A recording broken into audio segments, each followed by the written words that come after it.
Leo tunakuletea bidhaa bora ya Lindas.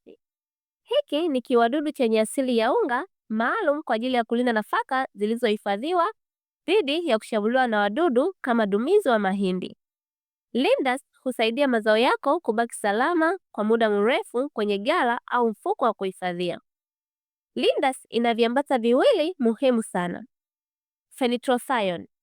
Hiki ni kiambata cha muhimu ambacho huharibu mfumo wa neva wa wadudu, hivyo kuangamiza kabisa. Deltamethrin. Hiki ni kiambata ambacho huharibu wadudu haraka sana kwa kugusa tu na kuhakikisha wadudu hawana nafasi ya kuharibu nafaka zako. Lindas inatumika katika mazao kama vile mahindi, mtama, ngano pamoja na nafaka nyingine zote zinazohifadhiwa baada ya kuvunwa. Wakati muhimu wa kutumia Lindas ni mara tu baada ya mavuno, kabla ya kuhifadhi nafaka katika ghala au mfuko wa kuhifadhia.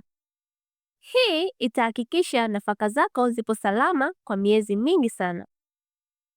Lindas inatumika kutibu na kuzuia wadudu waharibifu kama dumizi wa mahindi, wadudu wa ghala pamoja na wadudu wengine wanaoshambulia nafaka zilizohifadhiwa. Matumizi: changanya gramu 50 za Lindas kwa kilo 90 za nafaka kavu. Hakikisha unachanganya vizuri kabla ya kuhifadhi nafaka zako. Karibuni.